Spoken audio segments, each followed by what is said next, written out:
నమస్తే, welcome to జిల్లా dairy. నేను మురళి. ముందుగా హెడ్లైన్స్ చూద్దాం. ఎర్ర కాలువ ముంపు ప్రాంతాల్లో మంత్రుల పర్యటన. గత ప్రభుత్వం రైతులను పట్టించుకోలేదన్న అచ్చెన్న.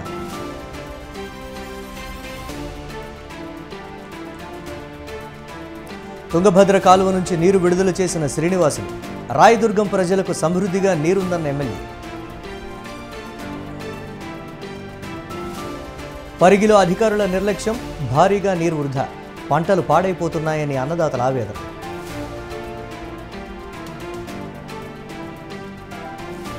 కామారెడ్డిలో మహిళల పట్ల లైన్మెన్ల దురుసు ప్రవర్తన.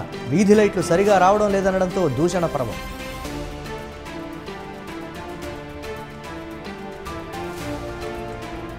అనంతపురం ప్రభుత్వ ఆసుపత్రి నుంచి శిశువు అదృశ్యం. 3 గంటల్లో ఛేదించి తల్లిదండ్రులకు పసిబిడ్డ అప్పగింత.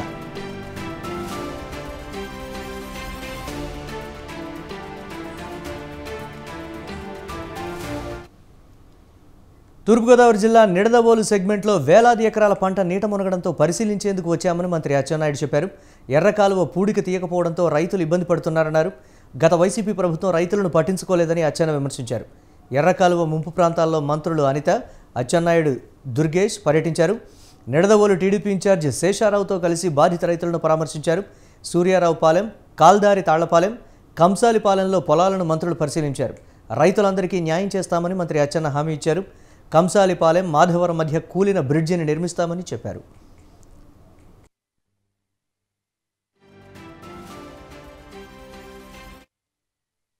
నష్టపోయినటువంటి రైతాంగానికి పలకరించడమే కాకుండా ఎవరైతే పునరావాస కేంద్రాల్లో ఉన్నారో వాళ్ళ దగ్గరికి వెళ్ళి వాళ్ళకి అన్ని సదుపాయాలు అందుతున్నాయా లేదో చూసి రైతాంగానికి ఏ విధంగా మళ్ళీ సహకారం ఇవ్వాలో అన్ని తెలుసుకొని నాకు చెప్పండి, నేను రైతుల పట్ల చాలా ఉదారంగా ఉన్నాను, అవసరమైతే ఒక పైసా ఎక్కువ ఇచ్చైనా రైతులు కష్టాలు తీర్చి వారి రుణం తీర్చుకుంటానని స్పష్టంగా ముఖ్యమంత్రి గారు చెప్పడం వల్ల మేము బృందాలుగా వచ్చి తిరిగాం.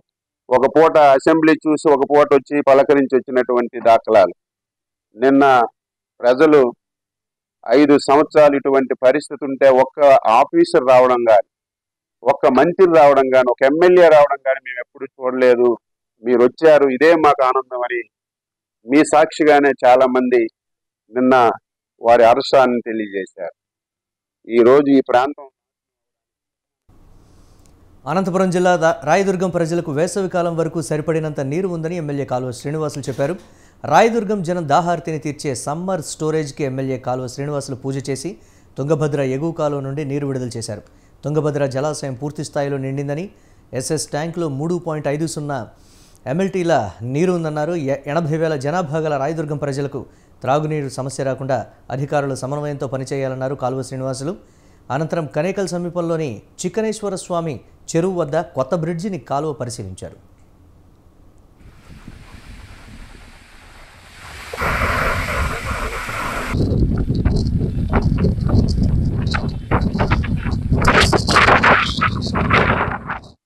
సరఫరా చేసే కనేకల్లు ఎస్ఎస్ ట్యాంకుకు ఈరోజు తుంగభద్ర జలాలను విడుదల చేయడం జరిగింది. ఈ సంవత్సరం దాదాపు 1.5 పాటు ప్రజలు తాగునీటి కోసం తీవ్రమైన ఇబ్బందులు ఎదుర్కొన్నారు.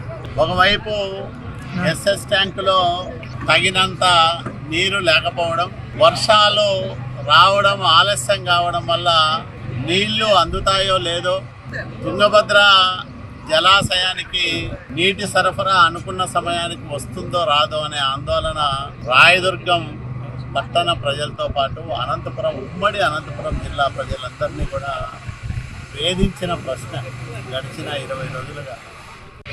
తాగునీటిని సరఫరా చేసే కనేకల్లు ఎస్ఎస్ ట్యాంకుకు ఈరోజు తుంగభద్ర జలాలను విడుదల చేయడం జరిగింది. ఈ సంవత్సరం టీటీడీ గత పాలక మండలి నిర్ణయాలపై శ్రీవారి భక్తులకు అనుమానాలు ఉన్నాయని బీజేపీ నాయకుడు భానుప్రకాష్ రెడ్డి అన్నారు. టీటీడీలో 20 రోజుల నుంచి విజిలెన్స్ ఎంక్వైరీ జరుగుతోందని ఆయన చెప్పారు. గత 5 ఏళ్ల నుంచి పాలక మండలిలో ఉన్నవారిపై విజిలెన్స్ ఎంక్వైరీ జరగాలని భానుప్రకాష్ రెడ్డి డిమాండ్ చేశారు. 100 కోట్లు స్వాహా చేసిన ముఖ్య నాయకులను విజిలెన్స్ అధికారులు విచారించాలని కోరారు భానుప్రకాష్ రెడ్డి. శ్రీవారి ఖజానాను దోచుకున్న వారిపై శాఖాపరంగా చర్యలు తీసుకునేలా తాము కృషి చేస్తామని బీజేపీ నేత తెలిపారు. వీఐపీ విరామ సమయంలో తిరుమల శ్రీవారిని దర్శించుకున్న అనంతరం భానుప్రకాష్ రెడ్డి ఆలయం వెలుపల మీడియాతో మాట్లాడారు. అనేక అనుమానాలు ఉన్నాయి శ్రీవారి భక్తులకి. చాలా వరకు టేబుల్ ఎజెండా కింద అరైజింగ్ సబ్జెక్ట్ కింద తీసుకొని వచ్చి కొన్ని కోట్ల రూపాయలు విలువ చేసే పనులు అవసరం లేకుండా ఎందుకు పొందుపరిచారని చెప్పి శ్రీవారి భక్తులు ప్రశ్నిస్తున్నారు. విజిలెన్స్ ఎంక్వైరీ దాదాపు ఒక 20 రోజులుగా జరుగుతోంది. మేము డిమాండ్ చేస్తున్నాం, ధర్మకర్తల మండలిలో తీసుకున్న నిర్ణయాలు మీద ఎంక్వైరీ జరగాలి. ధర్మకర్తల మండలి అధ్యక్షుడితో పాటు పూర్వ 5 సంవత్సరాలు ఎవరెవరు ఉన్నారో వైసీపీ ప్రభుత్వంలో అధ్యక్షుల్ని, ఆ ధర్మకర్తల మండలి సభ్యుల్ని ఎంక్వైరీ చేయాలని చెప్పి మేము డిమాండ్ చేస్తున్నాం. ఎందుకంటే ఈరోజు దాదాపు 20 రోజులు అయినప్పటికీ టీటీడీ కార్యాలయాల్లో దస్తావేజులు పరిశీలన జరుగుతోంది. అసలు దాని వెనకాల సూత్రధారులు, పాత్రధారులు ఎందుకు అవసరం లేకపోయినప్పటికీ ఎందుకు యుద్ధ ప్రాతిపదికన వర్క్స్ కమిటీ, ఇంజనీరింగ్ లో వర్క్స్ కమిటీ ఉంటుంది, వర్క్స్ కమిటీ అప్రూవల్ లేదు, ఏమి లేక. చిత్తూరు జిల్లా పలమనేరులో దుమారో రేపిన డాయ్ యాప్ బాధితులు ఎమ్మెల్యే అమర్నాథ్ రెడ్డి తమ గోడు చెప్పుకున్నారు. తమకు జరిగిన మోసం గురించి ఎమ్మెల్యేకు వివరించారు.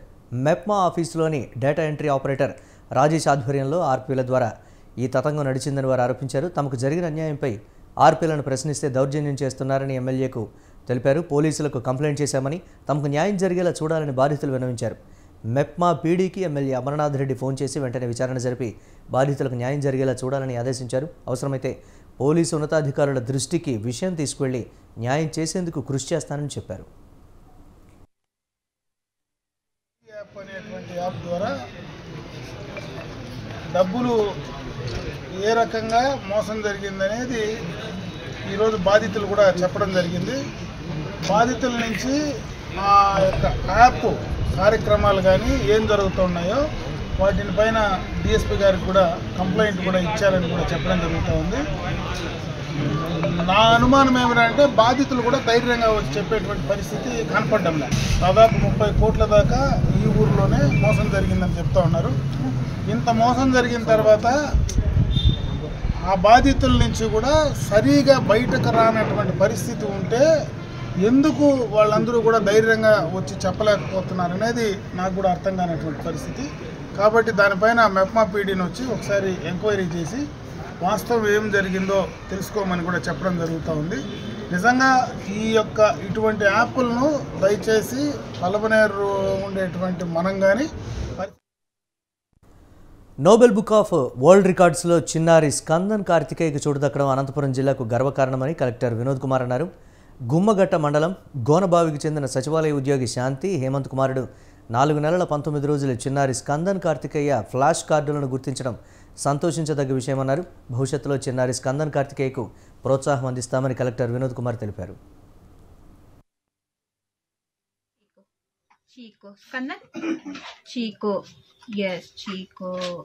తీసుకో డేట్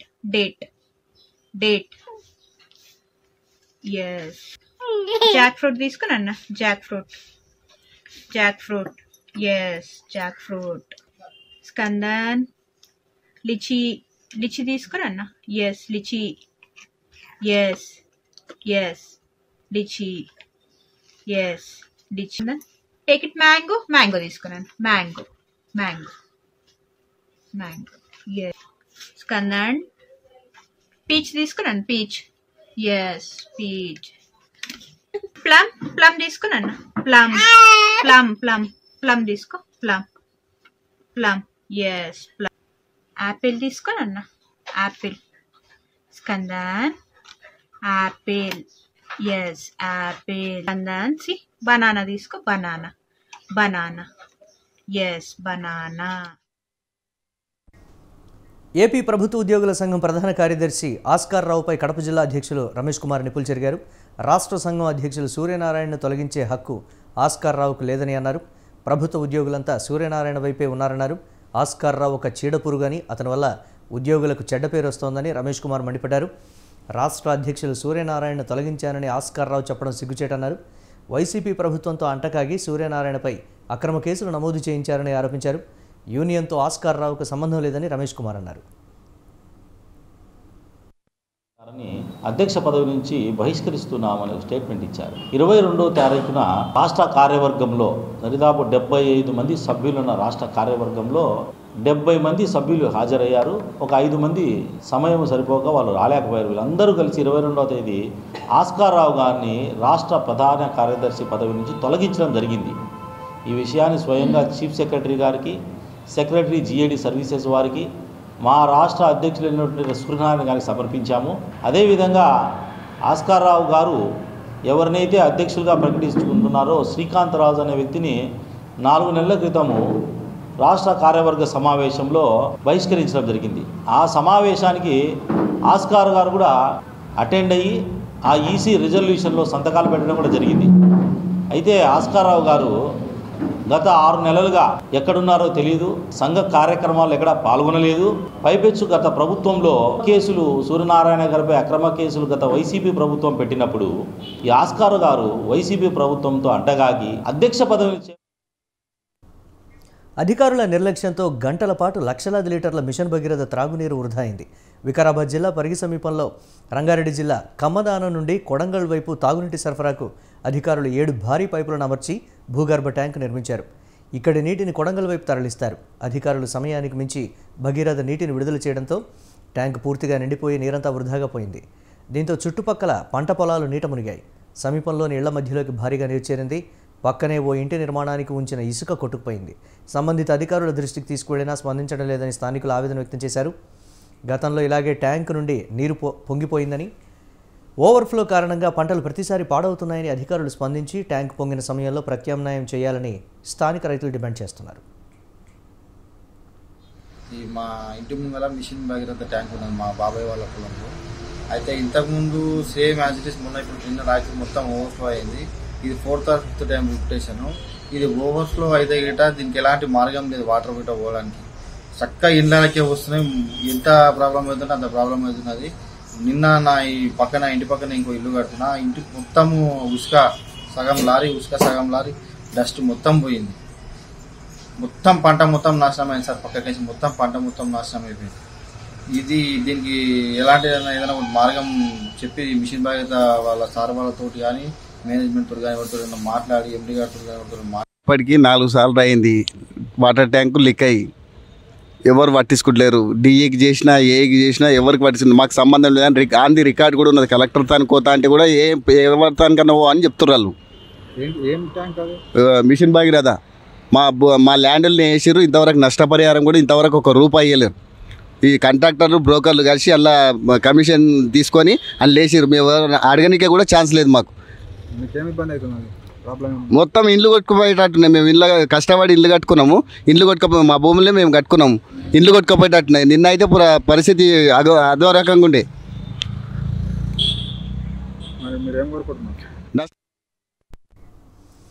సామాజిక బాధ్యతతో స్వచ్ఛందంగా తగాదాలు పరిష్కరించాలని కమ్యూనిటీ మీడియేషన్ వాలంటీర్లకు హైకోర్టు జడ్జి జస్టిస్ సుజేపాల్ సూచించారు. నిజామాబాద్ జిల్లా ఎస్పీ ఆఫీసులో కమ్యూనిటీ మీడియేషన్ వాలంటీర్లతో జరిగిన సమావేశంలో ఆయన ముఖ్య అతిథిగా మాట్లాడారు. చిన్న తగాదాలతో ప్రజలు పోలీస్ స్టేషన్లు, కోర్టుల వరకు వెళ్లి సమయం, ధనం వృధా చేసుకుంటున్నారని న్యాయమూర్తి అన్నారు.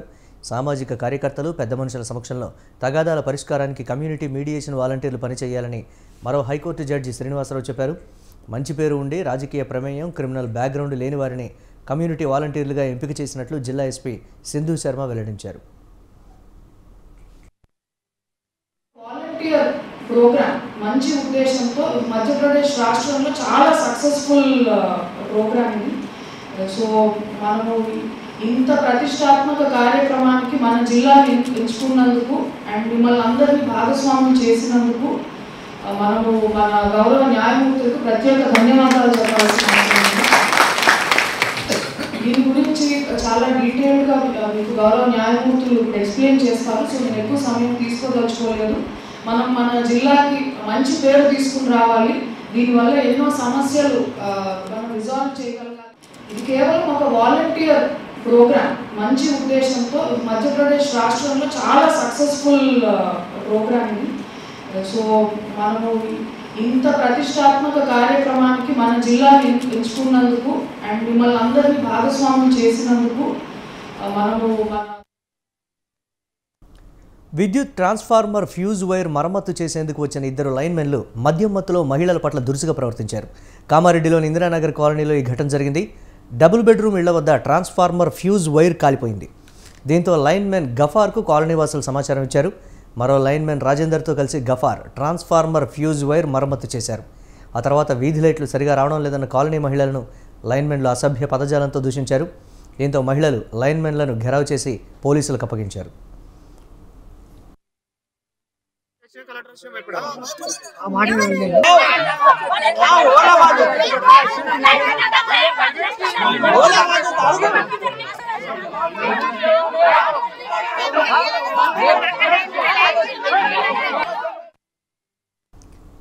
వృత్తిపరంగా జర్నలిస్టులు ఎప్పుడూ విద్యార్థి మాదిరిగానే ఉండాలని Telangana media academy chairman K Srinivasa Reddy సూచించారు.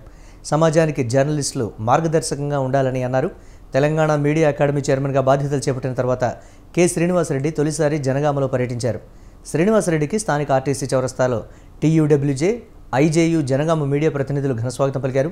సామాజిక, ప్రజల, ప్రభుత్వం నిర్వహిస్తున్న అంశాలపైన జనగామలో శిక్షణ తరగతులకు ప్రెస్ అకాడమీ పూర్తిగా సహకరిస్తుందని శ్రీనివాసరెడ్డి చెప్పారు.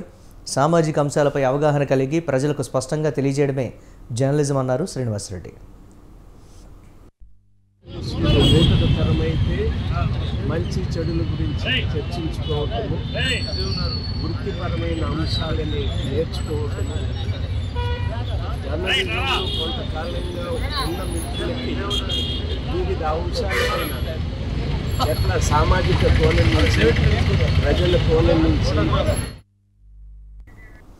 ప్రభుత్వ సర్వజన ఆసుపత్రిలో శిశువు అదృశ్యమైన 3 గంటల్లో అనంతపురం పోలీసులు ఛేదించారు. దీంతో కథ సుఖాంతమైంది. శ్రీ సత్యసాయి జిల్లా నాగలూరుకు చెందిన అమృత ఈ నెల 23న సర్వజన ఆసుపత్రిలో ఆడబిడ్డకు జన్మనిచ్చింది.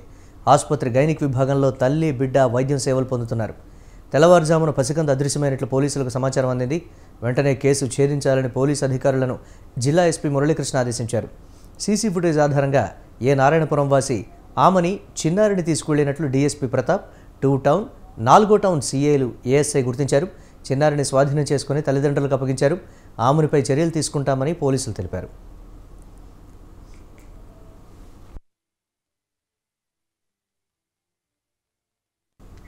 శ్రీ సత్యసాయి జిల్లా నల్ల చెరువులోని ప్రసిద్ధ పుణ్యక్షేత్రం పాలపాటి దిన్నె ఆంజనేయ స్వామిని పలువురు న్యాయమూర్తులు దర్శించుకున్నారు. అనంతపురం జిల్లా మొదటి additional judge Satyavani, Kadiri special civil junior judge Pratima, additional junior civil judge Meenakshi Sundari Anjaneya Swamy వారి సేవలో పాల్గొన్నారు. న్యాయమూర్తులకు ఆంజనేయ స్వామి ఆలయం ఈవో రవీంద్రరాజు, అర్చకులు ఘనస్వాగతం పలికారు. ఆలయంలో జడ్జిలు ప్రత్యేక పూజలు నిర్వహించారు.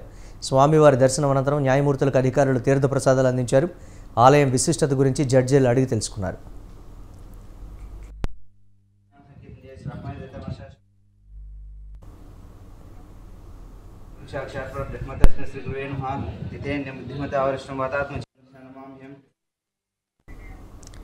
ఎన్టీఆర్ జిల్లా నందిగామ మండలం అంబారుపేటలోని సత్యమ్మ తల్లికి జనసేన పార్టీ ఆధ్వర్యంలో ఆషాఢం సారె సమర్పించారు. తంబళ్లపల్లి రమాదేవి, జనసేన పార్టీ రాష్ట్ర అధికార ప్రతినిధి రాయపాటి అరుణ, శివపార్వతి, వీర మహిళలు అమ్మవారికి సారె సమర్పించి ప్రత్యేక పూజలు నిర్వహించారు. ప్రతి ఏటా జనసేన పార్టీ ఆధ్వర్యంలో సత్యమ్మ తల్లికి సారె సమర్పించడం ఆనవాయితీగా వస్తోందని రాయపాటి అరుణ చెప్పారు. అమ్మవారి ఆశీస్సులతో రాష్ట్రం అభివృద్ధి పదంలో నడవాలని, వర్షాలు బాగా కురిసి పంటలు సమృద్ధిగా పండాలని, రైతులు సుభిక్షంగా ఉండాలని అరుణ ఆకాంక్షించారు. ఉమ్మడి కృష్ణా జిల్లా నందిగామ నియోజకవర్గంలో పేరుగాంచినటువంటి అమ్మవారు సత్యమ్మ తల్లి గారి దేవాలయాన్ని ఈరోజు సందర్శించడం జరిగింది. ఇక్కడ జనసేన పార్టీ పాయింట్ ఆఫ్ కాంటాక్ట్గా నియమించబడినటువంటి తంబళ్లపల్లి రమాదేవి గారి ఆధ్వర్యంలో ప్రతి సంవత్సరం ఇక్కడ అమ్మవారికి ఆషాఢ మాసం సారి సమర్పించుకోవడం జరిగింది జనసేన పార్టీ తరఫు నుంచి. ఈ సంవత్సరం కూడా రాష్ట్రం బాగుండాలి, ఊరు బాగుండాలి, అందరూ సుభిక్షంగా పంటలు పండి బాగుండాలని చెప్పేసి ఒక సదుద్దేశంతో జనసేన పార్టీ తరఫున రమాదేవి గారి ఆధ్వర్యంలో ఈరోజు సారి సమర్పించుకోవడం జరిగింది. రాబోయే రోజులు అమ్మవారి చల్లని దీవులు మన ప్రభుత్వం పట్ల, పార్టీ పట్ల, రాష్ట్రం పట్ల. సత్యమ్మ తల్లికి ఆషాఢ మాసం సారె జనసేన పార్టీ తరఫున నందిగామ నియోజకవర్గం సమన్వయకర్తగా జన సైనికులతో, వీర మహిళలతో అందరితో కలిసి ఈరోజు ఇక్కడ మేము అమ్మవారికి ఆషాఢం సారె సమర్పించుకోవడం జరిగింది. అమ్మవారు ఇక్కడ ఆనవాయితీగా ప్రతి సంవత్సరం జనసేన పార్టీ నుండి అమ్మవారికి మేము ఆషాఢం సారె సమర్పించుకుంటున్నాము. దానిలో భాగంగానే కాకుండా ఈసారి ఎన్డీఏ కూటమి ప్రజలందరూ సుభిక్షంగా ఉండాలి, మన రాష్ట్రం అభివృద్ధి బాటలో నిలబడాలి, అలాగే జనసేన పార్టీ అఖండ విజయం సాధించిన సందర్భంగా నందిగామ నియోజకవర్గ ఇన్ఛార్జ్ అయిన రమాదేవి గారు ఈరోజు ఆషాఢ మాసం సందర్భంగా సత్యమ్మ తల్లి వారికి ఘనంగా క్షీర సారులతో ఈరోజు అమ్మవారిని సత్కరించడం జరిగింది. అమ్మవారి ఆశీస్సులు మెండుగా ఉండాలని, అలాగే మన రాష్ట్రంలో ఉన్న అన్ని బాధలన్నీ పోవాలని, ఇక్కడ నుంచి మంచి పరిపాలనతోటి అభివృద్ధి దిశలో రాష్ట్రం ముందడుగులో ఉండాలని చెప్పి జనసేన తరఫున కోరుకుంటూ వీర మహిళలందరూ ఈరోజు అమ్మవారికి సారి సమర్పించడం జరిగింది. రాష్ట్రంలో ప్రజలందరూ సుభిక్షంగా ఉండాలి, మన రాష్ట్రం అభివృద్ధి బాటలో నిలబడాలి. అలాగే తిరుమల శ్రీవారిని సినీ నటుడు సప్తగిరి, చిత్తూరు ఎమ్మెల్యే జగన్మోహన్ దర్శించుకున్నారు. శ్రీనివాసునికి వీఐపీ విరామ సమయంలో మొక్కులు చెల్లించుకున్నారు. పెళ్లికాని ప్రసాద్, గోల్డ్ మ్యాన్ సినిమాలు వచ్చే నెల రిలీజ్ అవుతాయని ఆలయం బయట సప్తగిరి చెప్పారు. పెళ్లికాని ప్రసాద్ సినిమా ఓకే చేసిన ఎమ్మెల్యే జగన్మోహన్కు కృతజ్ఞతలు తెలిపారు సప్తగిరి. శ్రీవారిని దర్శించుకోవాలని స్నేహితుడు సప్తగిరి కోరడంతో కలిసి వచ్చామని జగన్మోహన్ చెప్పారు. మంచి పరిపాలనలో వచ్చి శ్రీవారిని దర్శించుకోవడం సంతోషంగా ఉందన్నారు. దర్శనం అనంతరం వారికి వేద పండితులు వేదాశీర్వాదం అందించారు. అధికారులు పట్టు వస్త్రంతో సత్కరించి తీర్థప్రసాదాలు అందించారు. అన్న పెళ్లిగాని ప్రసాద్ నెక్స్ట్ మంత్లో రిలీజ్ అవుద్ది. ఆ సినిమా చూస్తే అందరికి పెళ్ళి అవుద్ది. నెక్స్ట్ గోల్డ్ మ్యాన్ అని 2 సినిమాలు ఉన్నాయి, తప్పకుండా మంచి సినిమాలు వేస్తున్నాను. పెళ్లిగాని ప్రసాద్ సినిమా స్క్రిప్ట్ ఓకే చేసింది మాత్రం మా జగన్ అన్న, చిత్తూరు ఎమ్మెల్యే గారిలో మన ముద్ర ఉంటుంది. సో చిన్న పిల్లడు ఇంకా ఎందుకు అప్పుడే రాజకీయాలని నెక్స్ట్ చూద్దాం నన్ను ఎప్పుడు ఆల్వేస్ సపోర్ట్ అన్న. ఇక్కడ ఎందుకు అన్న రాజకీయాలు, అద్భుతమైన దర్శనం జరిగింది. అన్న పెళ్లిగాని ప్రసాద్ నెక్స్ట్ మంత్లో రిలీజ్ అవుద్ది. ఆ సినిమా చూస్తే అందరికి పెళ్ళి అవుద్ది. నెక్స్ట్ గోల్డ్ మ్యాన్ అని 2 సినిమాలు ఉన్నాయి, తప్పకుండా మంచి సినిమాలు వేస్తున్నాను. పెళ్లిగాని ప్రసాద్ సినిమా స్క్రిప్ట్ ఓకే చేసింది మాత్రం మా జగన్ అన్న, చిత్తూరు ఎమ్మెల్యే గారిలో మన ముద్ర ఉంటుంది. సో చిన్న పిల్లడు ఇంకా ఎందుకు అప్పుడే రాజకీయాలని నెక్స్ట్ చూద్దాం నన్ను ఎప్పుడు ఆల్వేస్ సపోర్ట్ అన్న. ఇక్కడ ఎందుకు అన్న రాజకీయాలు, అద్భుతమైన దర్శనం జరిగింది. అన్న పెళ్లిగాని ప్రసాద్ నెక్స్ట్ మంత్లో రిలీజ్ అవుద్ది. ఆ సినిమా చూస్తే అందరికి పెళ్ళి అవుద్ది. నెక్స్ట్ గోల్డ్ మ్యాన్ అని 2 సినిమాలు ఉన్నాయి, తప్పకుండా మంచి సినిమాలు వేస్తున్నాను. పెళ్లిగాని ప్రసాద్ సినిమా స్క్రిప్ట్ ఓకే చేసింది మాత్రం మా జగన్ అన్న, చిత్తూరు ఎమ్మెల్యే గారిలో మన ముద్ర ఉంటుంది. ఈరోజు మా స్నేహితుడు గిరి గారు దర్శనం చేయాలన్నారు.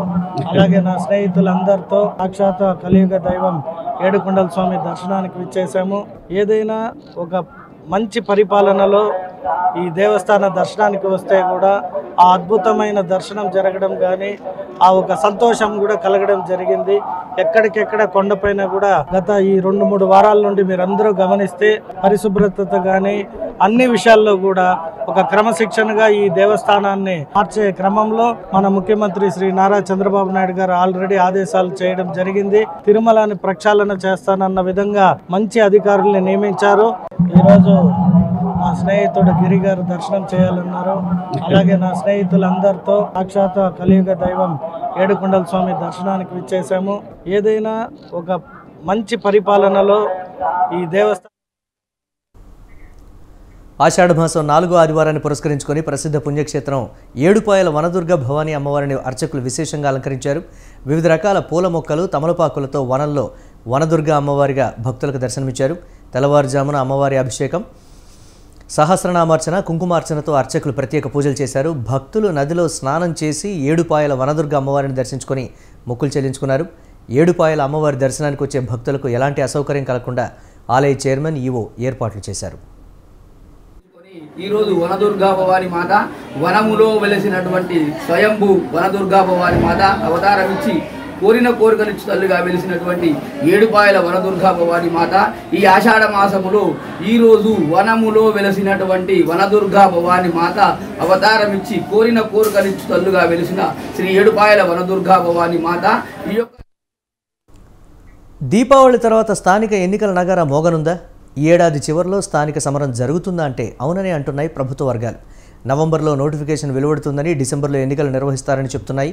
అయితే బీసీలకు రిజర్వేషన్ల పెంపు అంశంపై తర్జన భర్జన పడుతున్న రేవంత్ సర్కార్ ఓటర్ల జాబితా ప్రకారం బీసీ గణన చేయాలని నిర్ణయించింది.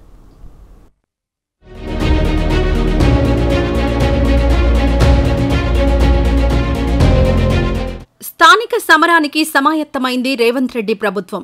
ఇందులో భాగంగా నవంబర్లో లోకల్ బాడీల ఎన్నికలకు సంబంధించిన నోటిఫికేషన్ విడుదలయ్యేలా చూసి డిసెంబర్లో ఎన్నికలకు వెళ్లాలని తెలంగాణ ప్రభుత్వం సూత్రప్రాయంగా నిర్ణయించింది.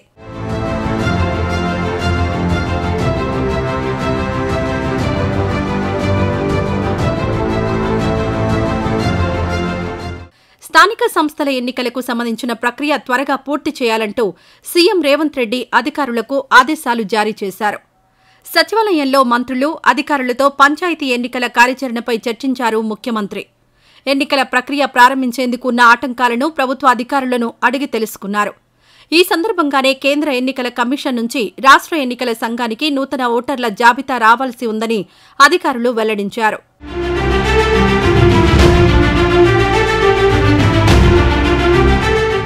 రాష్ట్రంలో ఇప్పటికే సర్పంచుల పదవీకాలం ముగిసింది. జనవరిలోనే వీరి పదవీకాలం ముగియడంతో ప్రత్యేక అధికారులను నియమించారు. ఎంపీటీసీ, జడ్పీటీసీల పదవీకాలం జూలై మొదటి వారంతో పూర్తయింది. నిబంధనల ప్రకారం చూస్తే ఆయా సభ్యుల పదవీకాలం పూర్తయ్యేలోగా కొత్తవారిని ఎన్నుకోవాల్సి ఉంటుంది. కానీ దేశవ్యాప్తంగా సార్వత్రిక ఎన్నికల కోలాహలం నెలకొనడంతో ప్రభుత్వాలు ఆయా ఎన్నికల దిశగా ఆలోచించడానికి సమయం లేకుండా పోయింది.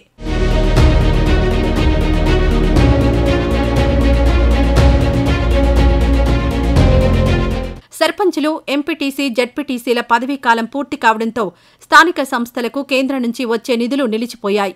వీటిని సాధించుకోవాలంటే సాధ్యమైనంత త్వరగా లోకల్ బాడీలకు ఎలక్షన్లు నిర్వహించడం ఒక్కటే మార్గం. దీంతో ఆ దిశగా ఆలోచన చేస్తోంది రేవంత్ రెడ్డి ప్రభుత్వం. ఇప్పటికే రుణమాఫీ ప్రక్రియ పూర్తయిన తర్వాత ఎలక్షన్లు నిర్వహిస్తామని ప్రభుత్వం ప్రకటించింది. రుణమాఫీ వ్యవహారానికి ఆగస్టు 15 డెడ్లైన్ కావడంతో ఆ తర్వాత వీటికి సంబంధించిన పనులు స్పీడ్ అందుకోనున్నాయి.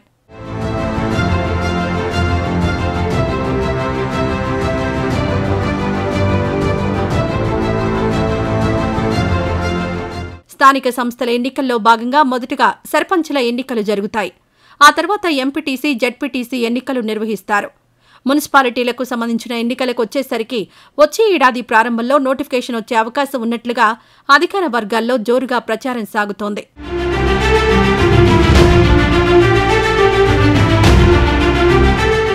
ప్రభుత్వం స్థానిక సంస్థల ఎన్నికలు నిర్వహించేందుకు చకచక అడుగులు వేస్తున్న బీసీ రిజర్వేషన్ల వ్యవహారంలో మాత్రం తర్జన భర్జనలు పడే పరిస్థితి నెలకొంది. సుప్రీంకోర్టు ఆదేశాల ప్రకారం చూస్తే గతంలోనే రిజర్వేషన్లు 50% మించరాదంటూ తీర్పునిచ్చింది. ఫలితంగా గతంలో మాదిరిగానే ఈసారి కూడా బీసీలకు 23% రిజర్వేషన్లు అమలు చేస్తారా, లేదంటే చట్ట సవరణ చేసి వాటిని పెంచుతారా అన్న ప్రశ్నలు వినిపిస్తున్నాయి. బీఆర్ఎస్ సర్కార్ 2018 పంచాయతీరాజ్ చట్టంలో పలు సవరణలు చేసింది. సుప్రీం తీర్పును పాటిస్తూ బీసీ రిజర్వేషన్ల కోటాను 34 నుంచి 23కు తగ్గించింది. ఆ తగ్గించిన ప్రకారమే 2019లో స్థానిక సంస్థల ఎన్నికలు నిర్వహించింది.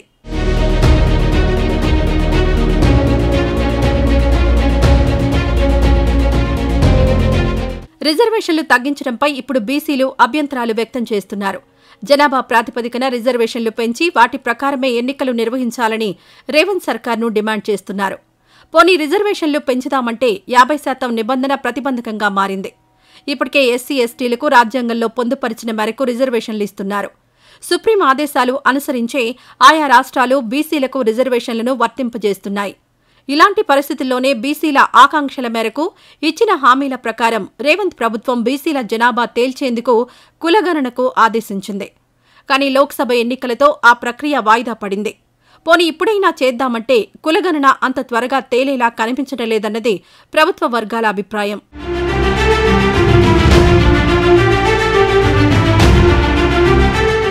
ప్రస్తుతానికి ఓటర్ల జాబితా ప్రకారం స్థానిక ఎన్నికలను నిర్వహించాలని ప్రభుత్వం సూత్రప్రాయంగా నిర్ణయించినట్లు సమాచారం. కేంద్ర ఎన్నికల సంఘం నుంచి ఓటర్ల జాబితా తీసుకుని ఆ ప్రకారం బీసీల జనాభా ఎంతనే విషయం తేల్చేందుకు ప్రభుత్వం ప్రణాళికలు సిద్ధం చేస్తోంది. గ్రామాలు, వార్డులు, మండలాల వారీగా వివరాలను పంచాయతీరాజ్ శాఖ సేకరించి వాటిని బీసీ కమిషన్కు అందిస్తుంది. క్షేత్రస్థాయిలో బీసీలు ఎంతమంది ఉన్నారనే వివరాలను పరిశీలించి వాళ్లు రాష్ట్రంలో ఎంత మేరకు వెనుకబాటుకు గురయ్యారు, వారికి ఏ స్థాయిలో రిజర్వేషన్లు కల్పించాలనే అంశాన్ని సంబంధిత కమిషన్ ఓ నివేదికను రూపొందించి ప్రభుత్వానికిస్తుంది. కీలకమైన సిఫారసులు చేస్తుంది. ఇందుకోసం నెలన్నర వరకు సమయం పట్టే అవకాశాలున్నాయి. కమిషన్ చేసిన సిఫారసులు, సూచనలపై ప్రభుత్వం చర్చించి రిజర్వేషన్లపై ఓ నిర్ణయం తీసుకోనుంది.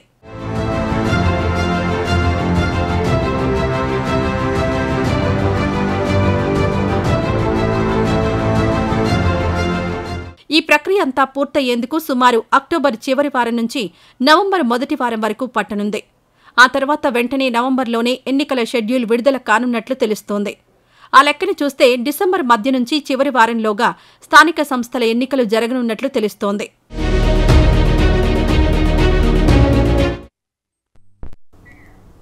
సంక్షేమ పథకాలు సక్రమంగా అమలు చేయడానికి రాష్ట్ర కాంగ్రెస్ సర్కార్ ఆలోచనలు సాగించింది. దీంతో ఎల్ఆర్ఎస్పై దృష్టి సారించింది.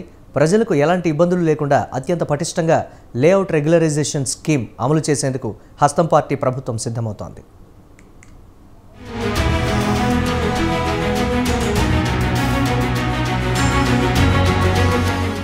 ఎన్నికల్లో హామీలు గుప్పించేయడం ఏ నేతకైనా ఏ పార్టీకైనా వెన్నతో పెట్టిన విద్యే. ఫలితాలు వచ్చాక ఒకరు విజేత కాగా మరొకరు పరాజితులవుతారు. ఇక్కడ ఓడిన నేతలకు హామీల ప్రాబ్లం ఏముండదు. అయితే గెలిచిన వారు ఇచ్చిన హామీలు నిలబెట్టుకోవాలి. సంక్షేమ పథకాలు అమలు చేయాలి. అభివృద్ధి బాటలో రాష్ట్రాన్ని పయనింపచేయాలి. మరి ఖజానాలు నిండు కుండలా ఉంటే సమస్య ఉండదు. కానీ ఖాళీ ఖజానాలు వెక్కిరిస్తే ఏం చేయాలి? ఆదాయ మార్గాలపై దృష్టి సారించాలి. అవకాశం ఉన్న చోటల్లా ఆదాయం పెంచుకునేందుకు కసరత్తు చేయాలి. రాష్ట్ర కాంగ్రెస్ సర్కారు ఇప్పుడు ఆ పనిలోనే తలా మునకలై ఉంది. ఎల్ఆర్ఎస్తో భారీ ఆదాయం సమకూర్చుకునేందుకు ప్రభుత్వం రెడీ అవుతోంది.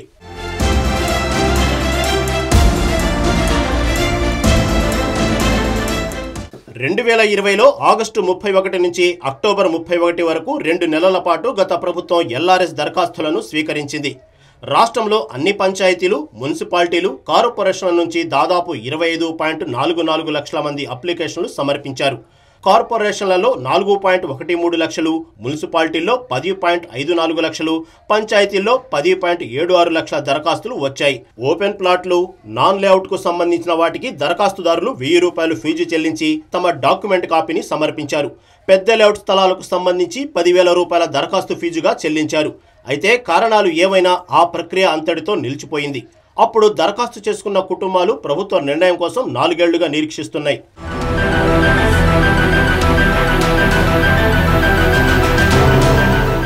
ఇప్పుడు కాంగ్రెస్ పార్టీ దీనిపై దృష్టి సారించింది. ప్రజలకు ఎలాంటి ఇబ్బందులు లేకుండా అత్యంత పటిష్టంగా లేఅవుట్ రెగ్యులైజేషన్ స్కీము ఎల్ఆర్ఎస్ అమలు చేసేందుకు కాంగ్రెస్ ప్రభుత్వం సిద్ధమవుతోంది. సచివాలయంలో రెవెన్యూ మంత్రి పొంగులేటి శ్రీనివాసరెడ్డి, ఇతర ఉన్నతాధికారులతో ఉప ముఖ్యమంత్రి భట్టి విక్రమార్క తన కార్యాలయంలో దీనిపై సమీక్షా సమావేశం నిర్వహించారు. ఈ సమీక్షలోనే ఎల్ఆర్ఎస్ విధి విధానాలపై పూర్తి స్థాయిలో కసరత్తు నిర్వహించారు.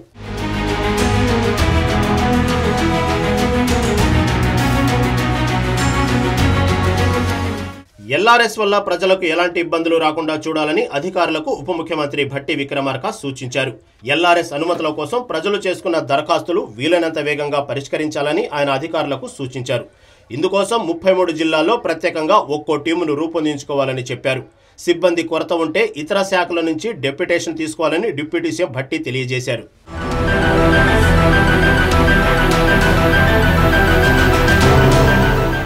ఎల్ఆర్ఎస్ను 2020లో బీఆర్ఎస్ ప్రభుత్వం తీసుకురాగా కోర్టు కేసులు, రాజకీయ విమర్శల నేపథ్యంలో ఆగిపోయింది.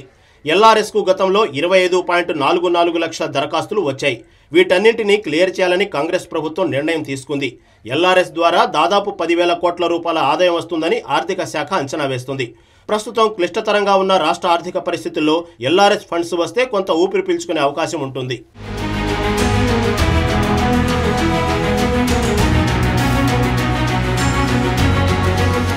ప్రభుత్వ నిర్ణయంతో దిగువ మధ్యతరగతికి చెందిన దరఖాస్తుదారులకు మేలు జరిగే అవకాశం ఉంది. తమ స్థలాలను రిజిస్ట్రేషన్ చేయించుకోవడం ద్వారా ఆయా స్థలాలపై అధికారిక హక్కులన్నీ వారికి సొంతమవుతాయి.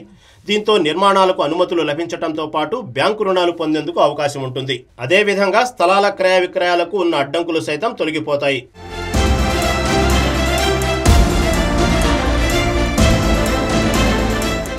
రాష్ట్ర ప్రభుత్వానికి ఎల్ఆర్ఎస్ ద్వారా దాదాపు 10,000 కోట్ల రూపాయల వరకు ఆదాయం వచ్చే అవకాశం ఉందని అధికారులు తెలియజేస్తున్నారు. ఇప్పటికే రాష్ట్ర ప్రభుత్వం ఆర్థికంగా ఇబ్బందుల్లో ఉంది. ఈ స్కీమ్ ద్వారా ప్రభుత్వ ఆదాయం సమకూర్చడంపై దృష్టి పెట్టింది.